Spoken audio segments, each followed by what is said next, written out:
Yo, what is going on, guys? Welcome back to another episode of the Ending Hour podcast. Yeah, guys. So today we have a very special guest with us. We have Caden, a.k.a. the Teal Suit Guy. What's going on, brother? How you been? Good, man. How are you? Doing well, doing well. We appreciate you coming on today. So how we found you is, we're in the talks of getting some UNCW basketball players on. And we're like, just surfing, and we're always searching for the next person to come on. And we saw your profile. We saw, that you have very great presence, the social space of UNCW, the sporting, everything UNCW. And we saw you and we're like, dude, awesome Teal Suit. We got to get him on. So thanks for coming on. Yeah, no, thank you for having me. This is awesome. That's awesome, dude. Are you originally from Wilmington? Originally from San Diego. Oh. My parents moved out here in 2004, so I like to consider myself a Wilmington native. So I lived in Hampstead and then went to UNCW. So I've pretty much been in Wilmington my entire life. Love it. And I loved UNCW so much that I never wanted to leave. So I got a job there and here we are. Nice. Awesome. Yeah. So, we, like Ryan said, we were, looking at the UNCW basketball players. You followed a couple back on Instagram, which obviously the algorithm fed your account, saw you. I was like, that's really nice. We've been thinking about going to some games to network for the podcast as well. I'm obviously an alumni there. He as well ran track, got a ring that he's wearing right now. So yeah, it's awesome to see the school spirit thriving, and what you do is very unique. Definitely. And as far as school spirit goes, I feel like it's an all-time high right now, especially coming off of a March Madness appearance where we almost beat Texas Tech, being up a couple points there with about 8 minutes left to go and then just run out of steam at the end. But Seahawks spirit's at an all-time high, and I'm just so happy for that, and I can't wait to capitalize on that for next year. Yeah, absolutely. Yeah, for real, because and I could say, when I went to school there, it wasn't really, like that. Basketball is still the number one sport, but I mean, unless you're really in that space, you walk around campus, it wasn't really like that. And really, for me, it's when the new chancellor came in 2014, 15, after that, the new logo came in, and then after that, you could see a rise in the popularity, the school spirit. So, to see that, see your profile, and see UNCW thriving, especially being a native, myself and him, it's just really awesome to see that stuff. So I'm glad it is doing that. So. Absolutely. So during our research, we saw that basically your freshman year, you and a buddy or a group of friends basically just decided to hit the ground running with your school spirit and capitalized or caught the attention of the athletic director or the athletic committee that ended up appointing y'all to start Teal Nation. Correct? Yes. So my freshman year, we were on campus, and I was just always growing up such a huge sports fan. I played basketball and baseball in high school, played Pee Wee football, every sport you can think of, I played it. I loved it. And then it was between UNCW and Chapel Hill where I wanted to go. And UNCW gave me a lot of scholarships and they got me in the honors college. I'm like, all right, UNCW, here we go. And the sports person was like, oh man, dude, why don't you go to Chapel Hill? But I still was just so pumped for college basketball because in high school, I remember watching Coach Keats there, taking them to the March Madness a couple years in a row. So I was pumped up. And this was during when CB McGrath was the coach. And we weren't great that year. Being honest, we weren't great. We lost 13 in a row. We had a coach fired mid-season, but then the interim head coach, Rob Burke, came in and he was all energetic. But me and my friends just loved UNCW basketball. Even in that losing streak, we were going to every single game. And at that point, we would only have maybe 200 students on a good night, right? So my friends and I were very easy to pick out in the student section because we're the only ones screaming our heads off and everything. So actually, the basketball photographer at the time, I believe her name was Kylie, if I remember correctly, came up to us and was like, hey, do you guys want to start a UNCW student section account? And we're like, hell yeah, sign us up. This sounds so much fun. So going to the drawing board, we were like, oh, we could call ourselves Dub Nation because UNCW, now that's too close to the Golden State Warriors. So we settled on Teal Nation, and we initially just used it to promote UNCW basketball. Hey, there's a game today. So got an initial following, and then COVID hit. So we kind of lost all the momentum. Everything closed down. So then we hired Takeo Siddle. That next season, students weren't allowed in because of the COVID regulations. So we kind of took a hiatus on Teal Nation for the time being, posting here and there hey, let's rally the troops. But Teal Nation didn't start to get big until my junior year when they opened the floodgates, got rid of the regulations, so students were able to come back to campus. And so I remember one game in particular, we started going on this little win streak So I was talking to my buddy Kyle, who helped me run Teal Nation at the time, was like, hey, what if we started making memes about UNCW basketball? And he's like, yeah, I don't know. And I'm like, no, trust me, watch this. So I like made this meme about UNCW basketball, and it like blew up. Like we just got like hundreds of likes compared to like what we're doing. And we just like started growing. So we kind of found our space with that of like creating like this positive space for UNCW basketball.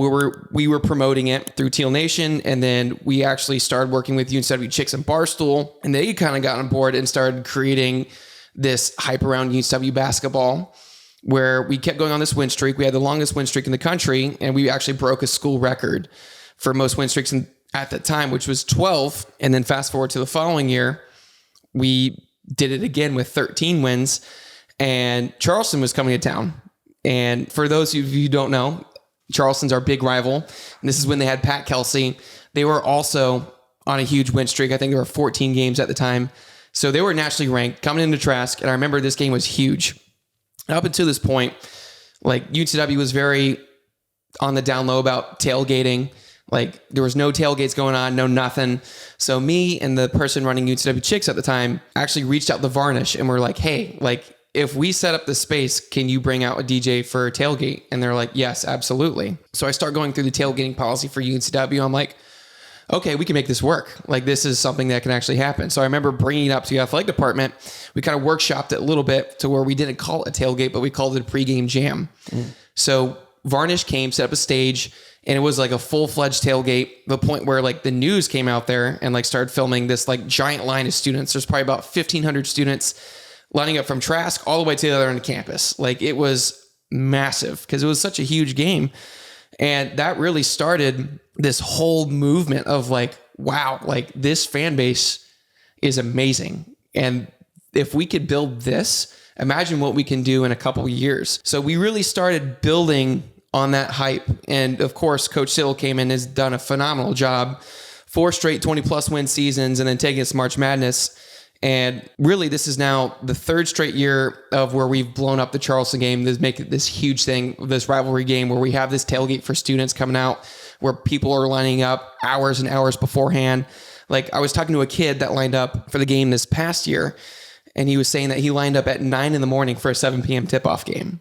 Wow. And that was just like amazing because that was just so foreign to what it was my freshman year. And to see how that built is just awesome. And it's just continuing to grow. And like I said, like I'm so excited for next year. I think the roof is going to be blown off Trask Coliseum. Yeah. And especially like, you know, like you said, making March Madness this year. I know, was it Kentucky? Was it this year or last year that UNCW played Kentucky? Last year. Yes. So I remember that game very well. Like I was at a friend's house watching it, and we were coming off a loss to ECU. And I remember going into that road trip like, man, if we could split this 1-1, thinking we would beat ECU and not Kentucky. So when we lost to ECU, I'm like, oh, well, here we go. And then, man, what a game. What a fun one that was. Trezarian White just going off and taking it to him. I mean, Coach Siddle is now 2-0 in Rupp Arena as a player and as a coach. They hate to see him coming. Yeah, I really want to play Kentucky in March Madness again, but I don't think the committee was going to let that happen. But man, what a fun game. It definitely changed the trajectory of our season and put us on the national map. Yeah, it did. And that was one of the things because now you said ECU, I was following that and I was like, dude, wow. I don't know. I just randomly looked it up. And I was like, dude, wow, like about to play Kentucky. Like, and I saw ECU was, you know, the game before. I was like, okay, you know what? But you never know what can happen. And I saw that was a dub, and I was like, dude, that's so cool. That's why March Madness is probably the best thing ever, because it's literally, you never know what's going to happen. No, not at all. I mean, except for this year, you know, it's just like a chalk bracket. But you know, what can you do? Yeah, the all 4 number 1 seeds in the Final Four. I was like, that's probably not happened in so long, if ever. Yeah. There's always upsets. Yeah. So you just told us about Teal Nation, how that started, but how did Teal Suit start? So that started my junior year when the COVID regulations were starting to get lifted and we were able to go back to games and everything. And I remember talking with my friends, Kyle and some of my other buddies, the ones who helped me start Teal Nation, like, hey, like, what are we going to do this year to kind of prop up the student section and have fun with it? So we were talking about costumes, all this stuff, and just on a whim, I was like, oh man, what if I ordered a teal suit? And you're like, yeah, okay, sure, bud. You know, I'm a broke college kid. I don't have money or anything like that. So I'm like looking on Amazon. I'm like, oh, here's a $50 suit. Sure. Boop. Bought it. And then I wore it to every single game after that. And because like I was just an idiot screaming my head off at games that the Teal Suit caught a lot of traction. And I kind of became like an unofficial student section leader at the time. I did that until my senior year. Thought that was fun and everything. And I thought that was going to be it. So I was a computer science major of all things, which is the complete antithesis of what I do now. Cause like, have you met a social computer science guy? Right. So I was looking at jobs in computer science, couldn't really find anything. So the athletic department had an internship. So I was like, all right, I'll take the internship to kind of figure out what I want to do for a year. So they'll buy me some time. So I'll treat this like a 5th year of college. So halfway through the basketball season, this is when Oblinger, his first season. So he wanted to kind of shape things up a little bit and spice up the game day experience. So halfway through the season when conference play was starting, he was thinking, okay, all right, we need an on-court MC. And my boss, Rob Brickles, recommended me for the job. And Rob came to me and was like, all right, Caden, we want you to be the on-court MC, but there's one caveat. I'm like, all right, what is it? What do I need to do? And he's like, you need to wear the teal suit. Done deal. Can do. So I took it over. And the first game was Monmouth. I remember just being like super nervous, like, oh my gosh, like I've emceed like soccer games before, but never like a sold out basketball stadium. And then like once the lights came on, microphone turned on, I was like, boom, done. Like I just like went into character, and it was like, I've done it for like thousands of times. And it was just so much fun because it was just a blast. Like me just screaming in a microphone, like getting hype and everything. And the crowd seemed really into it too. And I love doing it. So at that time too, in the background, I was working on a couple other things, like as far as jobs go.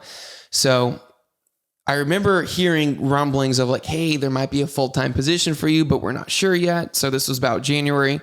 So in April, some things were coming to fruition. And I remember like talking with the AD of like, hey man, like I just want to let you know, like I have another career opportunity ahead of me and I would love to stay here. I love UNCW. I'm super passionate about UNCW, and I think it'd be very hard pressed to find someone who's as passionate as I am about UNCW. Sure, I'm sure you can find someone who's way better at it than me. I'm confident about that, but I can guarantee you, you will not find someone who is as passionate about UNCW sports as me. He's like, look, I can't tell you everything, but there's something in the works, so just hang on. So in May, Rob Brickles comes into my office and says, hey, look, this is happening. You'll have the job by July. Sweet. I'm all in. So I actually turned down a naval officer position in the Navy. Wow. To take this job at UNCW. I remember going back and forth about which one do I want? Prayed about it. I just felt this thing of, hey, your place is here. Literally a day before I was supposed to sign my naval papers. I'm like, okay, all right. I'm going to trust that. Go with my gut here and turned down the Navy, took this UNCW job, and I've had a blast ever since then. And I'm so grateful to have this position. Like I want to thank Oblinger and Rob Brickles and even my other boss, Mason Mullen, for giving me the platform to do what I'm able to do and have such a blast with it. And like, this is just a dream job for me. Like to be able to go out in fans and still be that energetic, loud fan, but do it to where other people are catching on too. And we're creating this really big environment in Wilmington that people are starting to catch on. Like, hey, this environment's something special. Like this place is loud. Yeah. This is just rocking. And like, I will die on this. So like, I think we are the best mid-major environment in the country and nothing else comes close. And if you've never been to a game in Trask Coliseum, you have to come because it is just electric. The players love it. They actually use it in a lot of recruiting pitches too to players, like how crazy our students get. And it's kind of hard to verbalize it until you're there, until you see it. Yeah. It's like the Cameron Indoor Stadium or the mid-major. So yeah, I definitely, we haven't been in years, but we definitely planned on going, especially since how, like Ryan said, and like you've said, the fan experience is at an all-time high. The, motivation and passion behind UNCW sports at all time high. And I'm glad you said that because I would say a year or two ago, like our family is more UNC Chapel Hill, born and raised people in our family, and we took our dad to a game. I forget who they played, but it was Chapel Hill versus Notre Dame. Yeah, and it was just, the game was fun, watching the game, but there wasn't really anything other than just the game itself, and that experience you talking about, the fans, like, and just a good experience inside Trask. like, that is why I would want to go to basketball. Of course, the game itself, but that also the experience of what the additions to the game is. So that's really cool, and definitely me and him are gonna get to a game very soon. Yeah. Yep. As soon as next year starts up, definitely gonna hit the ground running there. For sure. So, obviously basketball is like the most popular sport, UNCW, renowned, but like, do you go to other sporting events? Cause I saw you in like a baseball jersey at one, it looked like. So do you do like everything UNCW related, or is it specifically basketball? Yes. So every single on-campus sport usually will have a hand in. So in the fall, we'll have women's and men's soccer. So I'll MC those, all those, there's not much going on in terms of me. So there's pretty much, we'll do a halftime show. And then we'll do like smoke bombs if we score a goal, which is pretty fun. We try to make the most of it. So I think going next year, we're going to have like a swim festival type thing for our kickoff, because our swim team is phenomenal. Our men have won, I think, 4 straight CA championships. Our women have won 2 or 3. So our swim team's awesome. Like for the students on campus, I'm like, look, if you're trying to get that quick hit for like the adrenaline pumping like atmosphere, like go to a swim meet. Like it gets loud in there and it's awesome. And then I'll do volleyball. So last year I did PA for volleyball quite a bit. So I was pretty much at every single volleyball game. And then moving into spring, we'll have softball and baseball. And since basketball is winding down, both on the men's and women's side, I'm full time at softball and baseball. Nice. Yeah, that's awesome. That's awesome. And like, I know you mentioned Varnish and the DJ. Do you remember who that was? I know I don't want to stay on that. Yeah, Noah. So it was DJ Noah. Okay. Yeah. I know. We know who he is. I figured it'd be Noah or Ja. Yep. Yeah. So non-athletic events, is there ever a time where they bring you on for anything that's more like academic or just, neutral, non-athletic, like considered UNCW? Stuff like that? Not yet. So in this past couple weeks, so I was in DC with the basketball team. So I was around the donors a lot. So I was kind of interacting with them. But as far as the academic side, not too much, but that is going to change in the future. I'm partnering with campus here for Giving Tuesday, which is this big fundraising event for campus. So I'm going to help them out there. And then I'll be hosting this athletic event that we have. That's not really an athletic event. It's more of a award show. We call it the Sammys. It's pretty much... That's cool. Yes. It's like this, the Oscars, essentially, for UNCW athletes, about anything from best academic to best couple, like, and everything in between. So I'll be hosting that with Sammy. So I'm really excited about that, because I love doing what I do, and I love to expand like everywhere I can, even outside UNCW, into the Wilmington community. So I think this is a great first step in that space. All right. So I don't know if you can disclose, but can you disclose who Sammy's identity is? No, I can't.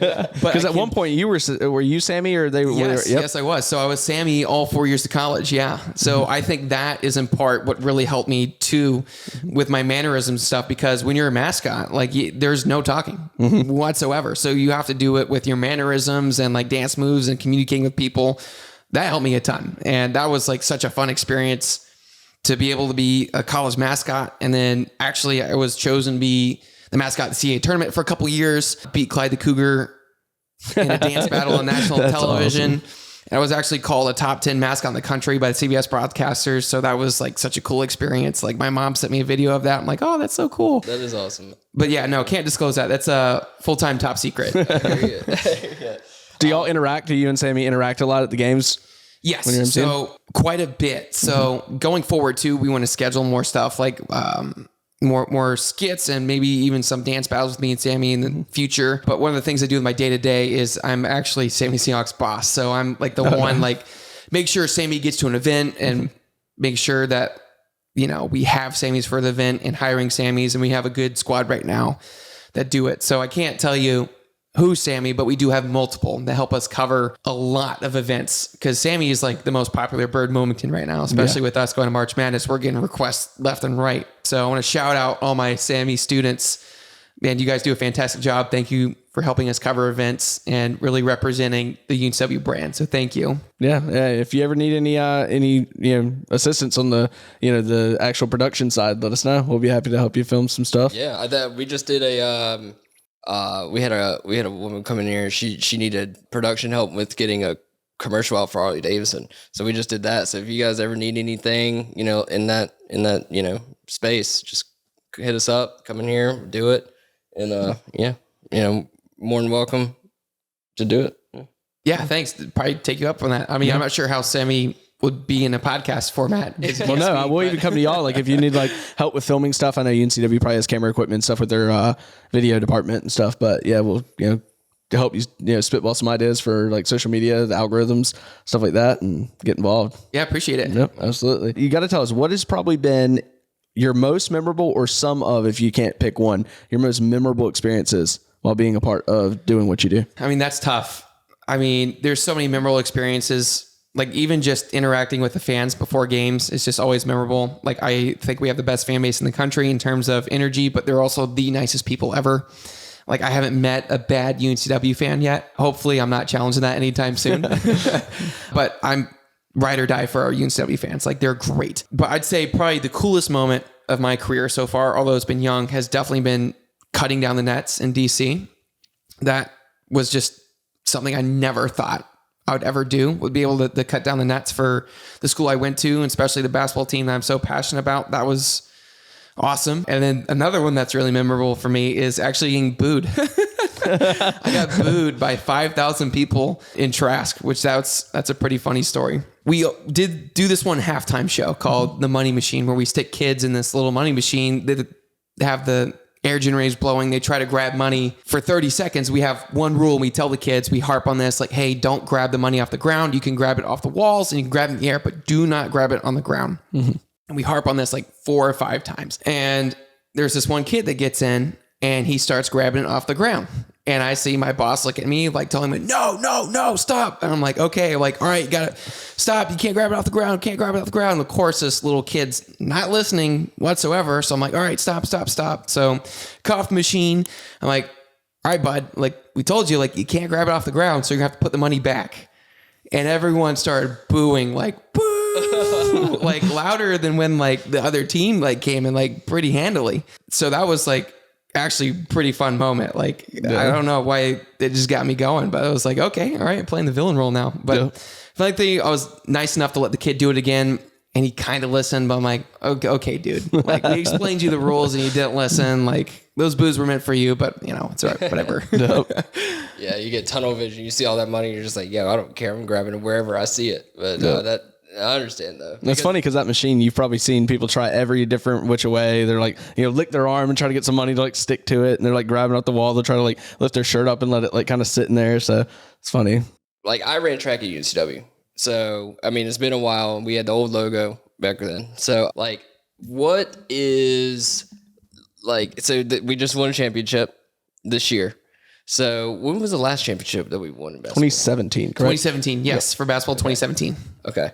So, like, do you just see us, like, just continuing, like, this is, like, start of a dynasty kind of now, and then growing? Do you see, like, especially with NIL and everything like that, do you see, like, that damaging us in a way, or do you, like, see that as, like, maybe something that won't affect us as much? Yeah, I'll get to NIL in a second, but, I mean, we just extended Coach Siddle for 5 more years. He's done a fantastic job at UNCW rebuilding this program and taking us to the heights we are now.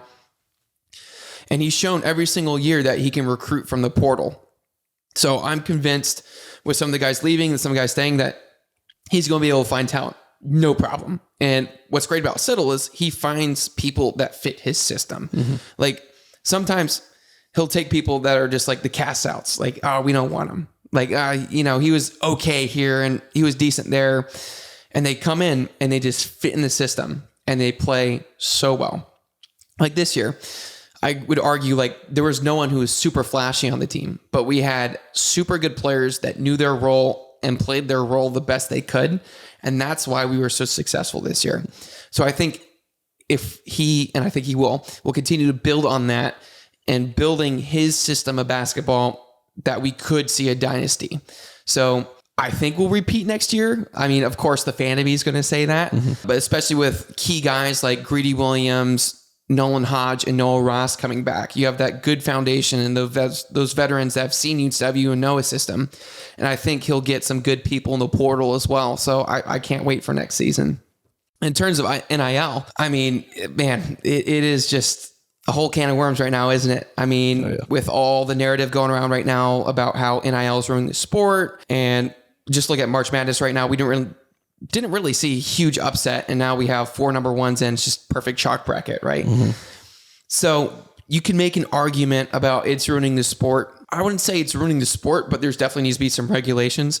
But to see how NIL's changed in the past couple of years has been crazy, because it was originally pitched of, hey, students are get their fair share. They can make money off their name, image, and likeness. So if a brand wants to come in and make deals with them, that's great. They can do that. So Nike could come in and be like, hey, we want, Baycott to do some brand deals for us. Or, okay, great. We want, Noah Ross, Nolan Hodge to do a video for Shuck and Shack, which I think that's great. But now we're starting to see a lot of the NIL come in-house. We're having schools like Louisville say, hey, we're going to use $12 million for NIL. And it's just the Wild West, because these student athletes, like, if you're in college athletics right now, why wouldn't you go to a transfer portal? Yeah. Why wouldn't you make money or make a bag the way it is right now? Like, I don't blame them whatsoever. Like, the system right now is very flawed, and there needs to be some regulations. I think we could see in the next couple of years, we move more into a contract system of like, okay, hey, all right, athlete A, we're going to sign you to a 1-year deal where you're going to make X amount of money, but you have to play a certain amount of games for you to make your money, and you're going to be here for 1 year, or maybe you see 2-year deals or anything like that. So I think that if college athletics moves in that space, it'll be okay. But the current system where it's set up right now of just it being the Wild West, I don't think it's sustainable. And I think you're going to see a breakaway from the mid-majors and the Power Fours, and even like the top half of the Power Fours compared to the bottom half of the Power Fours. So hopefully that'll be fixed soon. I know that's like a big narrative right now, but you just got to enjoy the ride for what it is. And I think UNCW is in a really good spot with all the people donating to NIL. And I think that we'll get some good talent in. And if we continue to grow our brand, and I think we've done a really good job of not selling the student athletes on just the NIL, but also the location of where we're at. Because Wilmington's such a phenomenal place. Like, you have Wrightsville Beach right there. You have the Cape Fear between downtown.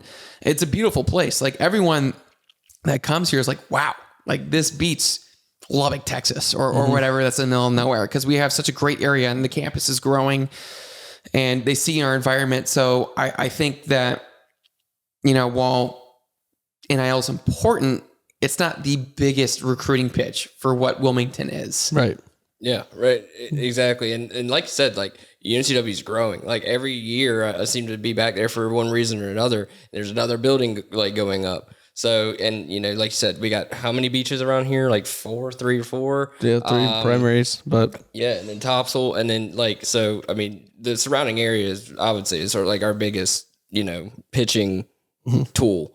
But yeah, I mean, and NIL is crazy. I mean, think about like back to Reggie Bush getting his Heisman stripped, and then you think about now Sanders for Colorado, he's literally got a Rolls Royce. Like, it's like, dude, you make so much money nowadays. It's like, it is definitely evolving. I feel like if they put a cap on how much a sponsor could offer a student athlete, or there was a certain cap that like a student athlete would cap out at per year, and then they would also like maybe like allocate like a certain amount per conference, because obviously, like you said, the big Division I, Alabama for football, Kansas for basketball, like it's going to be a while before like we'd ever be on that space where you compete with those types of deals that those players are going to get. Like, so I mean, New Hanover, like the surrounding high schools, Hoggard, Laney, Ashley, New Hanover.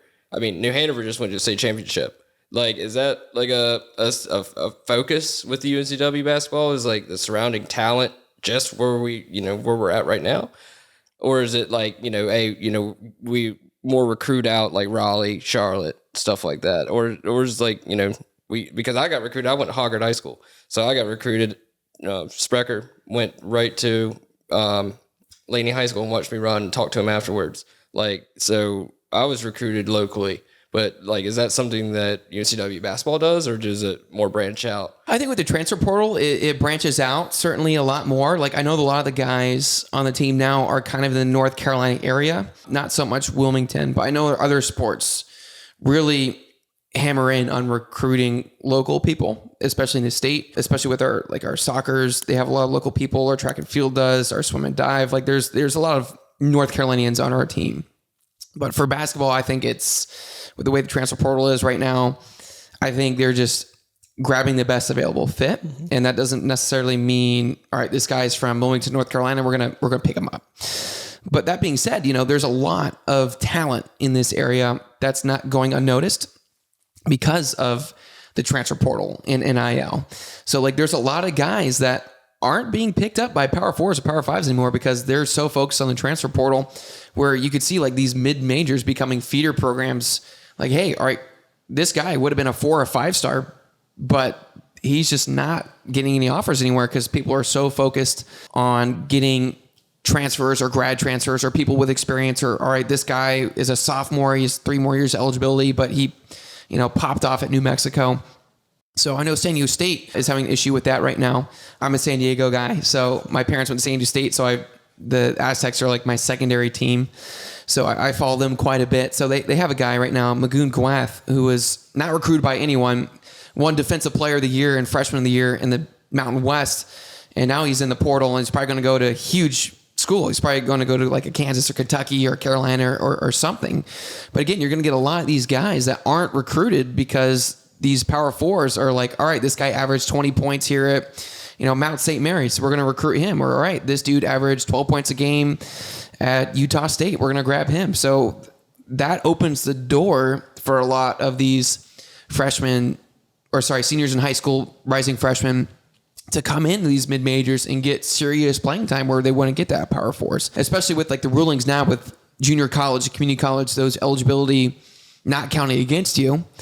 And, now they're trying to say, hey, does D2 or D3 count? So we'll see what happens there. But I think you're going to see a lot of these incoming freshmen, go to a community college and build on their skills for a year or two, and then transfer out to a bigger school or UNCW. I mean, that's Greedy Williams was the community college guy, and he turned out to be great. And we get a lot of guys in baseball who are JUCO guys. Like we had a guy, Brett Banks. I'm not sure what community college it was. He was a community college guy. He got drafted. We got another guy in the team, Martin Zelenka. He was a community college guy. He's coming in. He's doing great things for us. So I think you're going to see that across the sport more, where you get these high schoolers who aren't getting recruited, but they have a spot at these community college or JUCOs or even D2s or D3s in the future where it doesn't count against their eligibility, but they still get playing time and that much needed growth to where now they're like, all right, I'm 2021 going into my freshman year at UNCW and I got 4 years of eligibility. So I think you're going to see more of a shift towards that in the next couple of years. Yeah, definitely.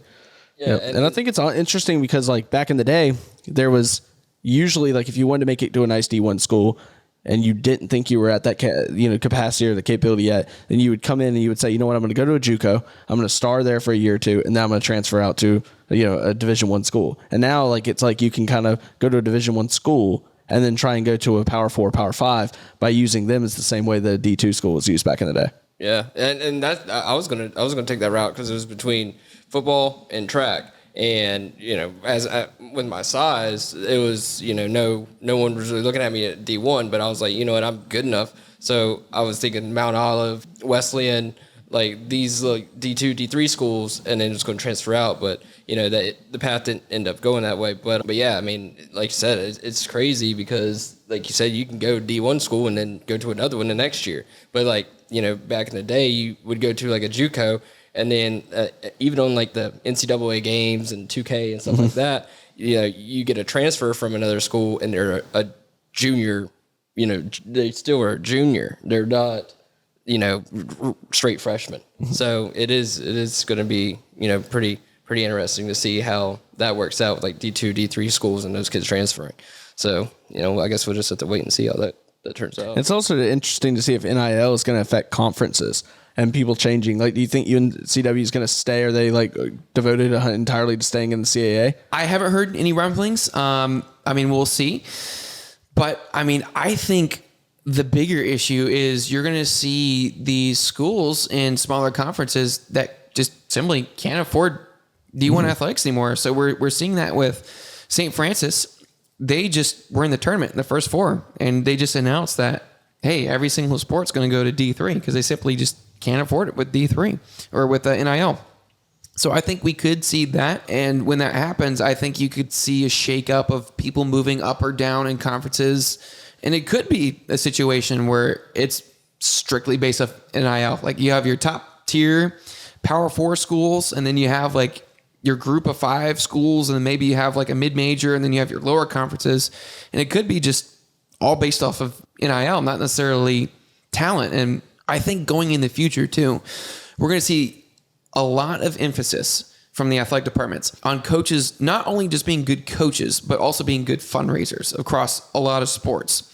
Because, if you are like a smaller school, like a St. Francis, and you just made March Madness, but that's not good enough because you can't fund your sport. Like, I think there's going to be a greater emphasis on, hey, you're a coach first, but you're also a fundraiser. So let's make sure, you're paying the bill. So I think you could see a lot of athletic departments transition to that side as well. I mean, speaking of fundraisers, like, is there any, I know basketball season's wrapped up, but is there any like events that is on the schedule for like, for the off season, or anything coming up that, listeners or anybody watching could know about that you might want to attend? Ticket deposits for season tickets next season went on sale today. So if you want a season ticket for UNCW basketball, I can't recommend it enough. It's a surefire way to make sure you have a ticket at a reasonable price, and you're going to get tons of home games. I can't say what games we're playing yet, but last year we had 19 home games. I'm sure we're going to be somewhere around that mark as well. And what do they go for currently on sale? On sale, it really depends what game you go to, but a ticket can vary from $20 to $40 based on where you sit and the opponent we play. But, if you sit in the upstairs section and get a season ticket, that season ticket is going to be cheaper than buying single game tickets if you factor in every single game you attend. And it's the hottest ticket in town right now. So that's a great way to see not like only like great basketball, like some of the best in the country, but also one of the best environments in the country. Because sure, like we have a great basketball game, but we also have a pretty damn good environment too, where we like to treat it like it's a party. Yeah. It's not just basketball. Like when you go to Trask Coliseum, it's a full experience from 20 minutes before tip to final buzzer. Like, you should be in your seat because the show's starting and we're the greatest show in Wilmington. Like, we fully believe that. And I think people are going to be entertained from the second they sit down to the second they leave. So that's a great way to get involved. Obviously, donate to NIL funds through One Seahawk and even donate through Seahawk Club. So UNCW has something called Giving Tuesday, which is coming up next Tuesday. I believe it's April 7th. That's a big fundraising day, and that's a great day to give to the Seahawk Club or NIL or UNCW in general. So that's a great way to get involved, but I can't recommend season tickets enough. Yeah. Awesome. And for everyone watching, for the listeners, we're going to be putting that link down in the description below. So if you're listening on Spotify, go head over to YouTube or check out Teal Suit Guy on Instagram. I'm sure he'll have access to that link if you just DM him and get your season tickets now, because it's going to be a show you don't want to miss for sure. So like, when I won back when I was running track and we won the CAA championship at it was Northeastern. That was a surreal experience. Bus ride home. It was just great vibes all around. Like, once the CAA championship was won this year, like, how was that experience? Like the rest of that night, I guess you could say. I mean, I first of all, I can't even like begin to describe like how euphoric I felt, like especially the day leading up to it too. So the previous night we played our rival Charleston, like in the semifinal, and like, honestly, that felt like the championship game in a lot of ways because it was so back and forth. And like, I've been up to DC multiple times where we fell just short reaching March Madness in the championship game a couple times. So when we started to go down towards the last couple minutes, I'm like, oh no, please don't do it again. Here we go. But the team found a way to win. So I remember specifically when we were down 2 points to Charleston. I believe it was like 2 minutes left or like a minute 30 left. Newbie comes up the floor and hits his 3-pointer to go up a point, right? I just remember going from like the lowest low of thinking like, oh my gosh, it's so over, to him hitting it to just pure ecstasy, to where like I jumped on Sammy.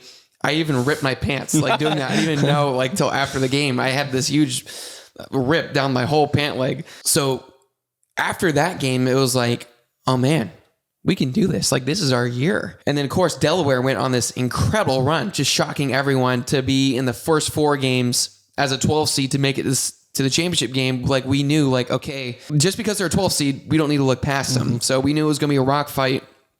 So going into that championship game, being up big, and then Delaware finding a way to come back and then taking the lead. But like I said, like our guys were just resilient this year, where we weren't just going to lay down and take it. Like we came back and punched them in the mouth, took the lead, and they never saw it again. And those last 2 minutes were like, oh my gosh, we can do this. So like I started like feeling like, wow, it's going to happen. It's going to happen. And then of course, Delaware hits this big shot. That's like, uh-oh, they're right back in it, you know? So then we get fouled. Donovan hits these clutch free throws, and right before he hits them, he's told him to go home. Literally says, go home. And then sinks them, ices the game. And then I just remember just being euphoric of like, oh my gosh, this is crazy. Like hugging donors beside me, like high-fiving everyone beside me. Then be able to go on the floor and seeing all my coworkers and just this friends on the floor too, it was just this sense of like, we did it. This is amazing. Like this is including being a freshman, my 6th year at UNCW, to finally be able to see it was just awesome. And then the fact that I was able to cut down part of the net too, like it's just something that I'll always cherish. And it's probably been one of my favorite moments of my entire life, like to put in so much work of building the environment as a student to what we do now, kind of in the background, even at games, and to see the team and all the hard work they put in have the success was just incredible. Like it was something I'll always cherish and will be probably my favorite moment working here. Yeah. And honestly, and like I saw on your Instagram, you like holding that trophy, and I just remember what that felt like. And I was like, yeah, I got to ask him, like, you know, how that felt. Because, you know, you grind in all season, you know, being with the team, you know, just going through the mud and the hard, and then, you know, having that and then just being like, it was all worth it. You know, I'm sitting here holding this. So that was, you know, that was something I wanted to ask you about, because I saw that picture and I have the same one. I don't know where it's at, but it's, you know, it's really cool. And it's a great moment when you're holding that trophy up for sure. Yep. It all comes to fruition. It's awesome. So to kind of wrap up things, you know, tell the viewers, the listeners, what's next for UNCW basketball, UNCW athletics in general, and for the Teal Suit Guy. Yeah. So, I mean, we're full steam ahead right now. Like just because the season's over doesn't mean like our stuff is over. Mm-hmm. So like I said, like ticket deposits are on sale now. So it's a great way to see UNCW for next season and guarantee that you're going to be at every single home game. Our guys are in full recruit mode right now. Like our coaches are going like on a couple visits with some guys right now. So like they're in full portal combat, as Coach Woods likes to call it, portal combat. Both our men's and women's side are in full portal mode right now. And we still got, you know, 2 great championship programs going on right now in softball and baseball. So that's a great way to catch some of those games. Like UNCW plays ECU here on Tuesday, which is always a great rivalry game. We play NC State here in a couple weeks, and they're always vying for a title. And our softball team's coming off a CA championship, so promoting their program and seeing the success that they've had for the past couple of years. And they're doing great this year. And like as far as the Teal Suit Guy, I mean, there's a lot of stuff that I have in the chamber for next year, because I want to make it to where I'm more than just a hype guy. Mm-hmm. I'm more just an MC. Like I want to be interacting with the donors. I want to make them feel welcome, because really, like for the donors and fans, like they're what make me like have the energy and keep going. Because like everyone says like, oh man, I love to have your energy, but man, like I just feed off the crowd. Mm-hmm. Like I'm passionate about UNCW, but their energy is just as, if not more important than mine. So be able to feed off that this past year. I can't wait to do it next season. And I want to do it to where, you know, I'm more than just an MC just for basketball. I want to spread it out to even the Wilmington community, because Wilmington is such a great city, and I would just love to get back to it in any way I can. And yeah, there's some things up my sleeve for next year. Maybe a couple dance routines, maybe a couple skits. We'll see, you know? Yeah, absolutely. Nice. So guys, you know, like Trey just mentioned, we're going to have all his links. He's going to send them to us. We're going to post them in the description below. So for those events and stuff that he has coming up, UNCW has coming up, please, you know, follow him, like, share, subscribe. You guys know the routine. Yep. Awesome. Well, thank you for coming on today, and we'll definitely see you at some of the UNCW basketball games next season. We might be season ticket holders. Who knows? Yeah, there we go. Thank you for having me on, and go Seahawks. Yep, absolutely. All right, guys. Thank you for watching, and we'll see you in the next episode. Thank you.